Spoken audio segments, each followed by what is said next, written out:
Internet বন্ধ আর curfew জারির বিষয়ে টেলিফোন কনভারসেশনে আনিসুল হক ও সালমান এফ রহমানের বিরুদ্ধে জুলাই আগস্ট মানবতাবিরোধী অপরাধের সবচেয়ে বড় প্রমাণ বলে মনে করে প্রসিকিউশন। নিজেদের গড়া এনটিএমসিতে রেকর্ড হয়েছে তাদের কথাবার্তা, যাকে প্রসিকিউশন বলছে নিজেদের গর্তে নিজেরাই পড়েছেন। তবে আসামি পক্ষের আইনজীবী মনে করেন এসব কনভারসেশন বা কারফিউ জারির সিদ্ধান্ত কোনো অপরাধ হতে পারে না। বর্তমান সরকারও বিভিন্ন সময় কারফিউ জারি করেছে। দুপক্ষের বক্তব্য শুনে 12 জানুয়ারি এই মামলায় অভিযোগ গঠনের বিষয়ে আদেশ দেওয়ার তারিখ নির্ধারণ করেছে আন্তর্জাতিক অপরাধ ট্রাইব্যুনাল 1। সাইদুল ইসলামের রিপোর্ট।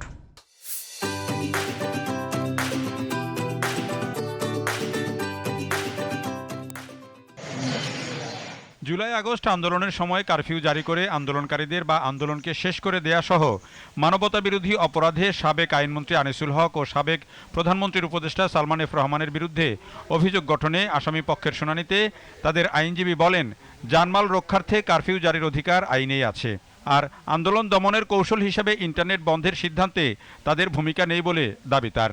দেশের ব্যবসা বাণিজ্য ও অর্থনীতির স্বার্থেই সাবেক প্রধানমন্ত্রীর সাথে ব্যবসায়ীদের বৈঠকের আয়োজন করেন সালমান এফ রহমান। এসব যুক্তি তুলে ধরে সাবেক দুই প্রভাবশালী নেতার অব্যাহতি চান আইনজীবী।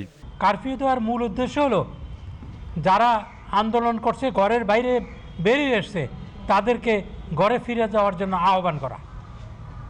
সেই ক্ষেত্রে আমি বলছি যে বর্তমান সরকার আমলেও গোপালগঞ্জে একটা ইনসিডেন্ট হয়েছিল, সেইখানে কিন্তু সরকার কারফিউ জারি করেছিলেন। কারফিউ জারির কোনো আইনগত অপরাধ নাই, এটা আইনে প্রভাবিত করে। আইনগতভাবে আনিসুল হক অথবা সালমান এফ রহমানের এই ধরনের কোনো নির্দেশ দেওয়া বা এই ধরনের ঘটনার সাথে সম্পৃক্ততার কোনো অভিযোগ ও তথ্যপত্রের মাধ্যমে এই ট্রাইব্যুনালে উপস্থাপন করতে পারেন নাই।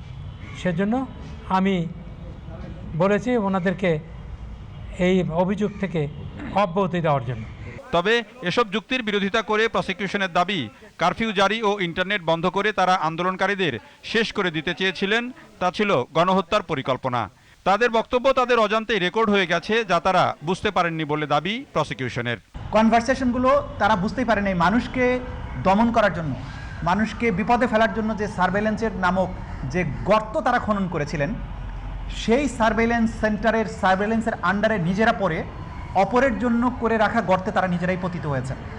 এবং এই টেলিফোন যে তাদের ব্যক্তিগত সমস্ত গোপনীয়তাকে ব্যক্তিগতভাবে তারা যে সমস্ত অপকর্ম করার জন্য যা করেছেন, সব কিছু কিন্তু যে আমাদের দুই কাঁধে দুই ফেরেশতা আছে, তারা যেমন মানুষের আমলনামা লিখে রাখেন, এনটিএমসি এই অপরাধীদের আমলনামা যেই সময়ে ইন্টারনেট বন্ধ ছিল সেই সময় লিখে রেখেছেন, যেটা এই মামলার বিচারের প্রমাণে অনেক গুরুত্বপূর্ণ এভিডেন্স হিসেবে ব্যবহৃত হচ্ছে। এদিকে সাভারের আশুলিয়ায় 6 মরদেহ পোড়ানো সহ 7 জনকে হত্যার মামলায় আসামি পক্ষের সাফাই সাক্ষ্য শুরু হবে 11 জানুয়ারি। আসামি নিজে সহ 2 জন করে সাফাই সাক্ষীর অনুমতি দিয়েছে আন্তর্জাতিক অপরাধ tribunal 2। Saidul Islam, GTV news, Dhaka.